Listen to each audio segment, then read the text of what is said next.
बिस्मिल्लाहिर्रहमानिर्रहीम, अस्सलाम वालेकुम। मैं हूं समर अब्बास, आप मेरा डिजिटल चैनल देख रहे हैं। नाज़रीन, इमरान खान के दी इकोनॉमिस्ट पर छपने वाले आर्टिकल ने बड़े बड़ों की धोड़े लगवा दिए हैं और वफाकी हुकूमत की तो टांकें कांपे टांग गई हैं इस आर्टिकल के छपने के बाद। और अब धोड़े जो मैं कह रहा हूँ लगी है वफाकी हुकूमत की, उस पर बात करूँगा। मैं आपको बताऊँगा कि किस तरह से हुकूमत अब द इकोनॉमिस्ट को ख़त लिखने जा रही है और इकोनॉमिस्ट का इसके ऊपर रिएक्शन क्या है। वो कहते हैं कि हमारा कोई भी आर्टिकल इतना ज़्यादा नहीं पढ़ा गया, देखा गया जितना ये हमारा गया है।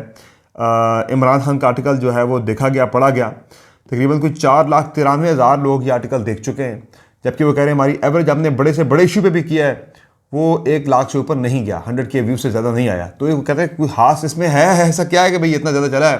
अब वफाकी हुकूमत ने द इकोनॉमिस्ट को ख़त लिख के उनसे इस पर उनसे यानी कि पूछ कर इसका उन्होंने फैसला किया कि हम उनसे पूछेंगे भाई कि आपकी जो साख्ती वैल्यूज़ हैं क्या वो आपको इजाज़त देती हैं कि एक अंडर ट्रायल, एक जेल में कैद एक लीडर का आप आर्टिकल छपवा दें। आपकी क्रेडिबिलिटी के ऊपर बड़ा सवाल उठ गया है।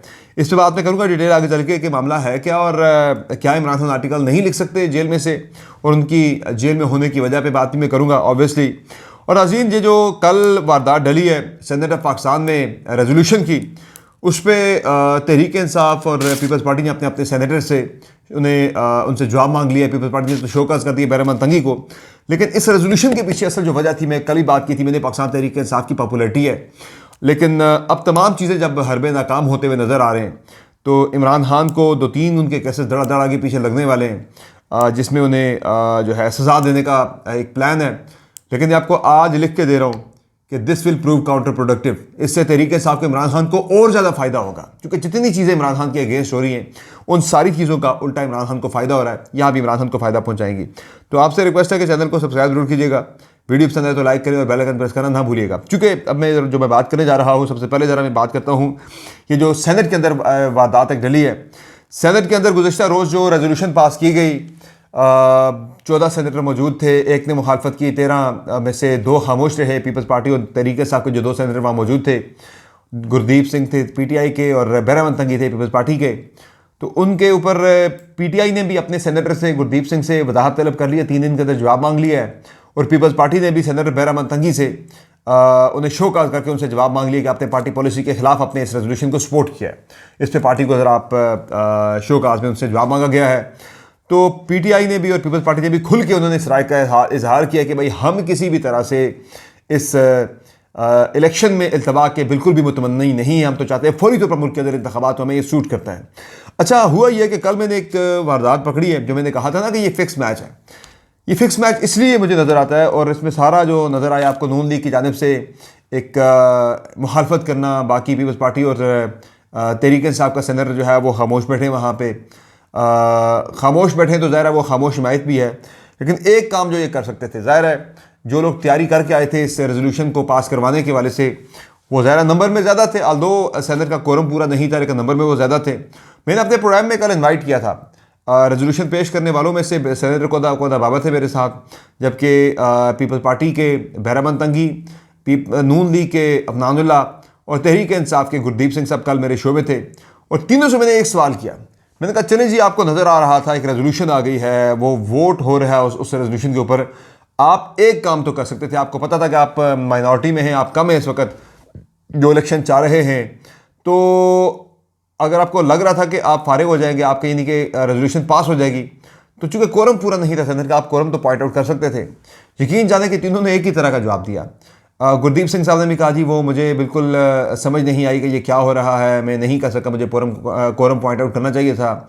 यही बात की बहरमन तंगी साहब ने भी कि मैं अपनी वो स्पीच देख रहा था, मैंने वो सुन रहा था, गौर कर रहा था, वाक़तन मुझसे गलती हुई है, मुझे कोरम पॉइंट आउट करना चाहिए था। इसी तरह का जवाब अफनानुल्लाह साहब ने भी दिया कि हाँ मुझे मेरे जहन में ही नहीं रहा, मुझे कोरम पॉइंट करना चाहिए था, लेकिन मेरे जहन में ही नहीं आया कि मुझे कोरम पॉइंट आउट करना चाहिए। तो ये मुझे मामला जो है ये इतना सिंपल नहीं लग रहा जितना सिंपल बज़ाहिर नज़र आ रहा है। इसके पीछे एक सोची समझी एक प्लानिंग थी, साजिश थी।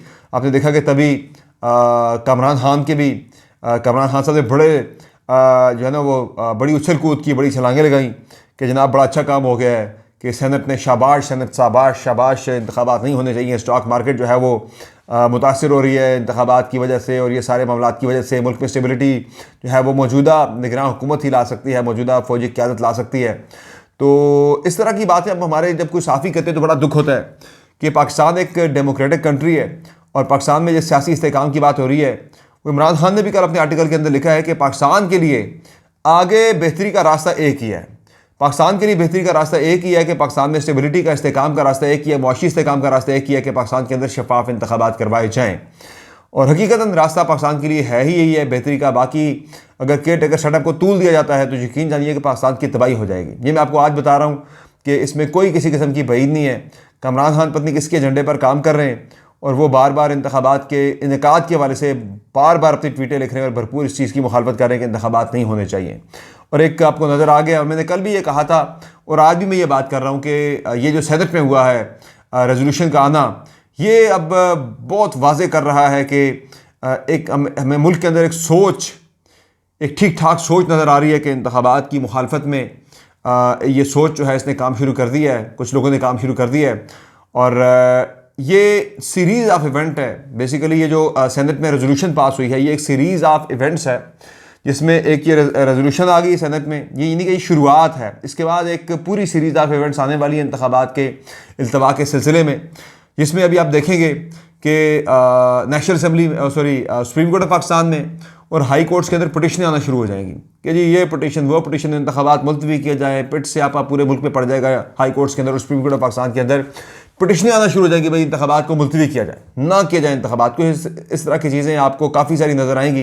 इंतखाबात के इल्तवा के हवाले से आपको बाज़ाब्ता कोशिशें जो है इस सेनेट की रेजोल्यूशन की तरह आपको नज़र आएंगी। दूसरी एक और चीज़ जो है जनाब, क्यों ये इलेक्शन मुलतवी करना मकसूद है, उसकी एक ही वजह है, वो है पाकिस्तान तहरीक इंसाफ की पॉपुलैरिटी एक जगह पे है। और दूसरा आपने देखा था कि उस पॉपुलैरिटी की वजह से पाकिस्तान तहरीक इंसाफ के मुतअद्दिद कैंडिडेट्स को 90% उनके जो मेन लीडरशिप है, मेन स्ट्रीम लीडरशिप है, उनके कागजात नामजदगी उन आरोज़ से मुस्तरद कर दिए थे जिन आरोज़ के तकर्रर के वाले से उन्हें इंतज़ामिया से लिए जाने पर पाकिस्तान तहरीक इंसाफ ने मुखालफत की थी इस चीज़ की, और उस मुखालफत को आरोज़ ने बिल्कुल दुरुस्त साबित किया अपने कंडक्ट से। और 90% के करीब ही अब पाकिस्तान तहरीक इंसाफ की जो मरकज़ी लीडरशिप है, जो मेन तहरीक इंसाफ के कैंडिडेट्स हैं, उनके 90% से ज़्यादा तहरीक इंसाफ के रहनुमाओं के कागजात नामजदगी इलेक्शन ट्रिब्यूनल से मंजूर हो चुके हैं। तो उससे एक तो आरोज़ जो है वो गलत साबित हो गए हैं, तहरीक इंसाफ का जो आरोज़ से मुतल्लिक़ खदशा था वो भी दुरुस्त साबित हो गया है। और अब तहरीक इंसाफ के इन कैंडिडेट्स के नॉमिनेशन पेपर मंजूर हो जाने के बाद वो जो प्लान था तहरीक इंसाफ को इंतखाबी मैदान से बाहर करने के वाले से, वो प्लान नाकाम होता हुआ नज़र आ रहा है। उस प्लान की नाकामी की वजह से ही अब जो है ग्राउंड में पानी छोड़ने वाला काम शुरू हो गया है, पिच को खोद देने वाला काम शुरू हो गया है, और इसमें आपको आने वाले दिनों में मज़ीद चीज़ें होती हुई नज़र आएंगी। अच्छा, एक और चीज़ जो है वो एक तो चले खबर भी आपको दे देते ज़रा कि जो खबर आई है गुज़श्ता रात सामने के पाकिस्तान पीपल्स पार्टी ने सिंध में सूबाई असम्बली और कौमी असम्बली की सीटों के लिए अपने कैंडिडेट्स का ऐलान कर दिया है। बिलावल भुट्टो ज़रदारी ने 194 और 196 से इलेक्शन लड़े, जबकि आसिफ अली ज़रदारी शहीद बेनज़ीराबाद से हल्का NA 207 से इलेक्शन लड़ रहे हैं। तो ये पीपल्स पार्टी के आगे टिकट का मामला है। अब जो असल मामला है इमरान खान के आर्टिकल का, जिसमें मैंने शुरू में बात की थी कि इमरान खान का जो आर्टिकल छपा है द इकोनॉमिस्ट में, उस आर्टिकल के हवाले से बड़ी बात हो रही है। वफाकी हुकूमत ने फैसला किया है, मैं कुछ देर पहले ट्वीट देख रहा था, बल्कि गुज़श्ता रात मैंने ट्वीट देखा, निगरान वज़ीर इत्तलात जो है मुर्तज़ा सुलंगी साहब, उनका ट्वीट आया। उन्होंने कहा जी कि हम द इकोनॉमिस्ट को लिख रहे हैं, द इकोनॉमिस्ट को लिख रहे हैं कि आपने कैसे एक सज़ा याफ्ता और जेल में कैद माफ़ कीजिएगा, जेल में कैद लीडर का आपने इंटरव्यू, जेल में कैद लीडर का आपने आर्टिकल छाप दिया। आपको कैसे पता कि ये इमरान खान ही है? इसकी अथेंटिसिटी जो है, और फिर वन साइडेड इसमें इल्ज़ामात लगाए गए हैं, आपने एज इट इज़ से छाप दिया। क्रेडिबिलिटी जो है आपकी, उसके ऊपर बड़ा सीरियस क्वेश्चन है। आपके एडिटोरियल चेक के वाले से बड़ा सीरियस क्वेश्चन है कि आपने ये कैसे कर दिया। तो पूरी एक वजाहत मांगी जा रही है द इकोनॉमिस्ट से। और उसके ऊपर मैं आपको इतना बता दूं कि एक तो मुर्तज़ा सुलंगी साहब के लिए मैं ज़रा ये वजाहत करता चलूँ कि कोई भी बंदा जेल से ख़त लिख सकता है। सज़ा याफ्ता का जहाँ तक ताल्लुक़ है, इमरान खान को जिस केस में सज़ा हुई थी तोशा खाना के अंदर, वो सज़ा इस्लामाबाद हाई कोर्ट से मुअत्तल हो चुकी है। उसमें इमरान खान की ज़मानत हो चुकी है। साइफ़र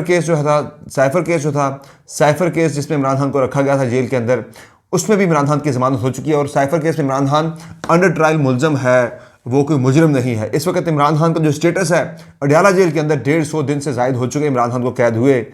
इस वक्त इमरान खान का जो स्टेटस है वो एक मुजरम का स्टेटस नहीं है, एक कन्विक्टेड मुजरम नहीं है, सजा याफ्ता मुजरम नहीं है। इमरान खान वो एक मुलजिम है, उससे तफ्तीश हो रही है, उसके ऊपर इल्ज़ामात हैं, नैब का केस चल रहा है, 190 मिलियन वाला या अलकादर ट्रस्ट केस इसे कहा जाता है। फिर तोशा खाना का केस जो है वो नैब में चल रहा है। इन दो केसेस में इमरान खान जो है वो इस वक्त अडियाला जेल में बतौर मुलजिम कैद हैं, बतौर मुजरम कैद नहीं है। आज़ादी इज़हार राय हर किसी को हासिल है। और इमरान खान ने ये ख़त लिखा कैसे, इकोनॉमिस्ट को कैसे पता लगा ये इमरान खान है, तो इसमें ये डिटेल्स अब तक की सामने आई है कि इमरान खान की जो राइटिंग, अपनी हैंड राइटिंग में ये ख़त लिख के इमरान खान ने अपना आर्टिकल लिख के द इकोनॉमिस्ट को भेजा है। और राइटिंग मैच करने के बाद द इकोनॉमिस्ट को यकीन हो गया कि हाँ ये राइटिंग इमरान खान की ही है, तो उन्होंने ये आर्टिकल की ऑथेंटिसिटी को इमरान खान की राइटिंग से पहचाना है। तो अब ये हुआ है कि द इकोनॉमिस्ट वाले भी खुशी से छलांगे मार रहे हैं।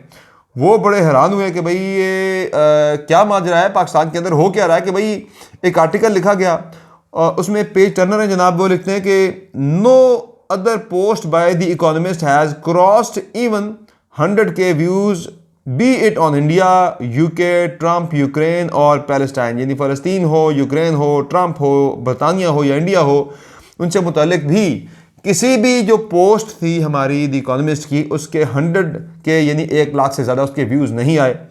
वो कहते हैं कि ये जो हमने लिखी है, what could likely be the reason. और जो इमरान खान का इंटरव्यू वाली जो पोस्ट है द इकोनॉमिस्ट की, उसके तो जनाब कोई 11-12 हज़ार से ज़्यादा उसके ट्वीट्स आ चुके हैं और 4,93,000 लोग इस पोस्ट को गुज़श्ता रात तक देख चुके हैं। और इसमें यानी कि द इकोनॉमिस्ट वाले भी बड़े हैरान हैं कि भाई ये क्या हो रहा है। तो अब इसलिए वफाकी हुकूमत ने ये फैसला किया कि वो लिखने जा रही है द इकोनॉमिस्ट को। तो मुझे तो इसमें वफाकी हुकूमतों को खास फ़ायदा होता हुआ नज़र नहीं आ रहा। द इकोनॉमिस्ट ने पूरी तसल्ली करने के बाद, तमाम चेक्स के बाद, जब उन्हें यकीन हो गया कि ये आर्टिकल इमरान खान ने ही लिखा है, तो तब जाके द इकोनॉमिस्ट ने ये आर्टिकल छापा है। और पाकिस्तान के अंदर, पाकिस्तानी इदारों के अंदर, जेल के अंदर ये बड़ी तरसली मची हुई है कि बंदे ने आर्टिकल लिख के द इकोनॉमिस्ट तक पहुँचा भी दिया और हमें कानो कान खबर भी नहीं हुई। तो इस चीज़ से बड़ी परेशानी बनी हुई है। अब इस आर्टिकल के अंदर भी इमरान खान ने बड़ी सख्त बातें की है और अब हो ये रहा है कि इस आर्टिकल की वजह से वट जो भी है, एक जो सीरीज़ ऑफ इवेंट्स है उसमें एक तो ये हुआ है कि इमरान खान को 9 मई के केस के अंदर 9 तारीख को, 9 जनवरी को बतौर मरकज़ी मुलजिम जो है वो इंसदाद दहशतगर्दी अदालत में तलब कर लिया गया है। जबकि 10 जनवरी को इमरान खान के ऊपर फ़र्द जुर्म आयद होनी है, जो गैर कानूनी या गैर शरई निकाह जिसे मुबैना तौर पर कहा जा रहा है, उस केस में ये भी एक बड़ा लीथल केस बनाया गया है। मुझे समझ नहीं आती रियासत का इस निकाह के साथ क्या ताल्लुक़ है, क्या ये पब्लिक यानी कि ये पब्लिक का मैटर है या नहीं है, ये अवामी मामला है या नहीं है। ये नहीं है, ये दो बंदों का ज़ाती मामला है। तो उसमें भी बुशरा बीबी ने कह दिया जबकि मेरी इद्दत ख़त्म हो गई थी, उसके बाद मैंने निकाह किया। औरत की इद्दत जो है, औरत ख़ुद जब ये कह दे कि मेरी इद्दत ख़त्म हो चुकी है, तो वो उसे इद्दत माना जाता है कि भाई वो ख़त्म हो चुकी है, उसका स्टेटस जो है वो दुरुस्त माना जाता है उसका। अब इस केस के अंदर मुझे तो कहीं भी कोई पब्लिक इंटरेस्ट किसी का नज़र नहीं आता कि वो मुतासर हो रहा हो या मजरूह हो रहा हो, लेकिन फिर भी ये केस लगा दिया गया है और 10 को फ़र्द जुर्म इसमें आयद होनी है। मसला ये हो रहा है जनाब कि इस वक्त मैं आपको हकीकत एक बयान करूँ कि इमरान खान जेल के अंदर वो कहता था कि मैं ज़्यादा ख़तरनाक हो जाऊँगा, और वाक़तन इमरान खान जेल में बैठ के ज़्यादा ख़तरनाक हो गया है। और ये जो आर्टिकल छपा है द इकोनॉमिस्ट में, उसने पूरी दुनिया में तरतली मचाई, अमेरिका से लेकर बरतानिया तक। अमेरिका में भी उनके तर्जुमान जो है वाइट हाउस के, उनसे क्वेश्चंस हो रहे हैं, उनके पास कहने को कुछ जवाब नहीं है कि भाई हम तो पाकिस्तान में डेमोक्रेटिक प्रोसेस को सपोर्ट कर रहे हैं। ये डेमोक्रेसी पाकिस्तान के अंदर, ये है डेमोक्रेटिक प्रोसेस के जिसे अमेरिका कह रहा है हम सपोर्ट कर रहे हैं। बड़ा वाज़ेह ब्लेटेंट यहाँ पे वायलेशन हो रही है इंतखाबी ज़ाब्ता अखलाक की, और तहरीक इंसाफ को लेवल प्लेइंग फील्ड से महरूम किया जा रहा है। मुकम्मल तौर पर लेवल प्लेइंग फील्ड क्या, वो इमरान खान के बकौल फील्ड ही नहीं है भाई हमारे पास। लेवल प्लेइंग फील्ड तो बड़ी दूर की बात है। मैं इतना आपको बता रहा हूँ कि जेल में कैद होने के बाद इमरान खान वाक़ईतन ज़्यादा ख़तरनाक हो गया है, और एक एक दिन इमरान खान का जेल में गुजर रहा है जो वो इमरान खान की पॉपुलैरिटी को दिन यानी कि वो मिनी फोल्ड जो है वो उसको बढ़ाता जा रहा है, जो इस वक्त पॉलिसी मेकर्स के लिए एक बहुत बड़ा दर्द सर बना हुआ है। यही वजह है कि अब नज़र आ रहा है कि वो खंबे को टिकट देगा, खंबा भी जीत जाएगा। इसलिए अब इंतखाबात के अल्तवा के हवाले से अमलन बहुत सी कोशिशें शुरू हो चुकी हैं। सेनेट वाली पहली थी, इसके बाद और भी मज़ीद बहुत सारी चीज़ें आप देखेंगे सीरीज़ ऑफ इवेंट इंतखाबात के अल्तवा के लिए पाकिस्तान में शुरू होने को है। तो ये क्विकली आज की अपडेट्स हैं जो मैंने आपके साथ शेयर की। अगली वीडियो में दोबारा आपकी खिदमत में हाजिर होकर मज़ीद अपडेट्स आपकी खिदमत में शेयर करेंगे। अपना बहुत ख्याल रखिएगा, चैनल को सब्सक्राइब, लाइक और वीडियो को शेयर करना ना भूलिएगा। इजाज़त दीजिए, अल्लाह के बाद।